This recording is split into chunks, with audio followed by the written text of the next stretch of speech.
This teaching is for women, and we're in Genesis chapter 4, verse 1. And Adam knew Eve his wife, and she conceived and bare Cain, and said, I have gotten a man from the Lord Jehovah. And she again bare his brother Abel, and Abel was a keeper of the sheep, but Cain was a tiller of the ground. In the process of time it came to pass, and Cain brought of the fruit of the ground an offering unto Jehovah.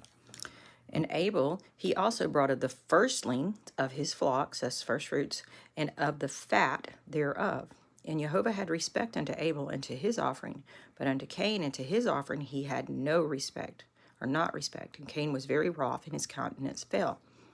So it does not say that Cain brought of the first, but it did say he rejected it. And he had not respect. And Jehovah said unto Cain, Why art thou wroth?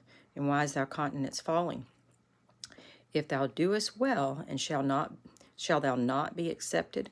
If you look at doing well, if you do a big study on it, it's going to lead you back to the Ten Commandments. You have to study that yourself.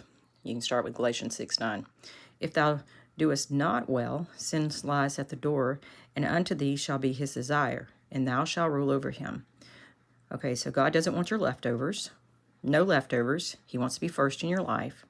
And thou doest not well, sin lieth at the door. So you can't have sin if you don't have transgression of the law. So you can figure that part out.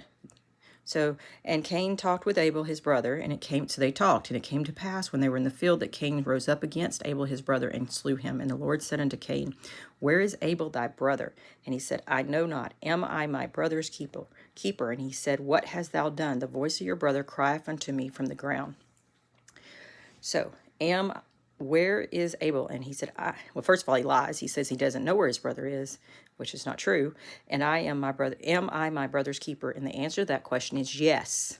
Yes, you are your brother's keeper.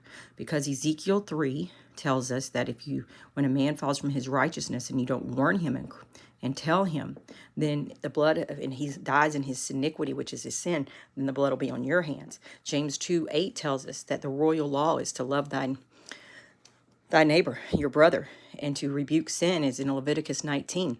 I'm not flipping to all those today. Well, maybe I will flip to Leviticus if I can find it very quickly here as I'm talking. So you must teach your brother not to sin. Otherwise, they end up in the lake of fire, and the blood's going to be on your hands, and your blood cries from the ground. That's the problem. We don't teach our brothers anymore.